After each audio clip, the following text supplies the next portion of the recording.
C'est vrai que Decathlon, c'est surtout connu en France, à l'international, pour les magasins. Mais en fait, on va beaucoup plus loin parce qu'il y a beaucoup de produits qui sont vendus chez Decathlon que nous créons nous-mêmes.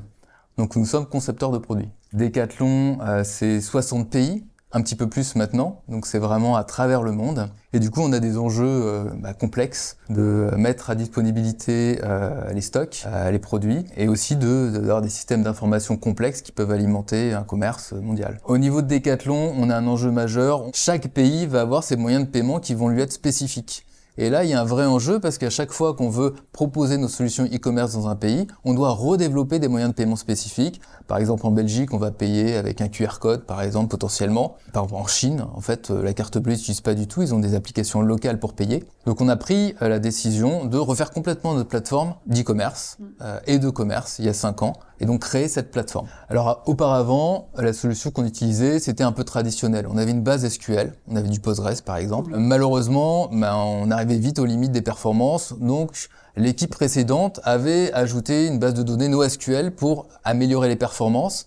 Ils étaient partis sur du Elasticsearch à l'époque. Et on avait comme ça 2 bases de données. Parce que Elasticsearch, ça se prête pas trop à des requêtes qui nous arrangent trop. On fait très bien du full text search. Donc on va chercher des mots similaires. MongoDB a permis de résoudre le problème en n'ayant plus qu'une seule base. Donc déjà, ça simplifie. Avec MongoDB, on peut faire de la scalabilité horizontale. Donc ça nous intéresse. On peut rajouter un nœud potentiellement en lecture ou même vertical avec de l'autoscaling. Donc on utilise Kubernetes pour faire tourner nos applications. On a un peu le même système où on passe par la solution Atlas de MongoDB, donc on est en SaaS. Et là, il y a la possibilité, MongoDB va regarder un peu le trafic qu'il va y avoir sur ces plateformes et on a permis au service de scaler verticalement au tiers suivant.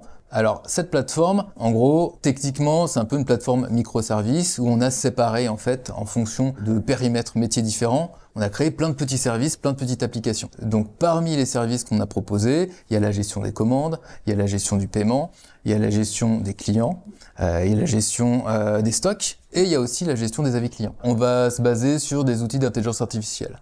Donc, la première version qu'on utilise, c'est un service dédié qui va regarder le contenu de l'avis et qui va potentiellement l'accepter automatiquement ou qui va demander à ce qu'il y ait une modération manuelle. Donc, dans ce nouveau système, l'idée, c'est que lorsque le client va soumettre son avis, avant même qu'il le soumette, on regarde ce qu'il met en commentaire et là, on va pouvoir lui remonter par Generative AI des informations sur ce qu'il a mis. Notamment, on va essayer de détecter des écarts entre la note et le commentaire. Pour nous, ça joue quand même beaucoup parce que les différents produits, notamment les produits Decathlon, si jamais ils ont une note inférieure à 4,3, 4,4, voire 4,5, on va les enlever du catalogue. Parce qu'on a énormément de données et l'idée, en fait, c'est que ces nouveaux moteurs de LLM, ils vont nous aider à extraire les éléments les plus intéressants. Ça va nous faire gagner du temps. Ça peut nous faire gagner du temps pour nos clients, par exemple, lorsque ils veulent éviter de lire 480 avis.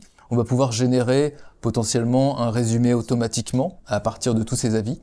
Et donc, ce changement vers du NoSQL, c'est pas forcément simple pour tout le monde. Il faut réapprendre à modéliser ces données. Il faut se poser de nouvelles questions. C'est un usage qui est différent. Il faut réapprendre une nouvelle technologie, des nouvelles API. Il faut pas avoir peur. Il faut se lancer parce que c'est une opportunité de grandir et de proposer des choses plus performantes qui peuvent nous permettre d'aller plus loin. Donc, faut être courageux, faut se lancer.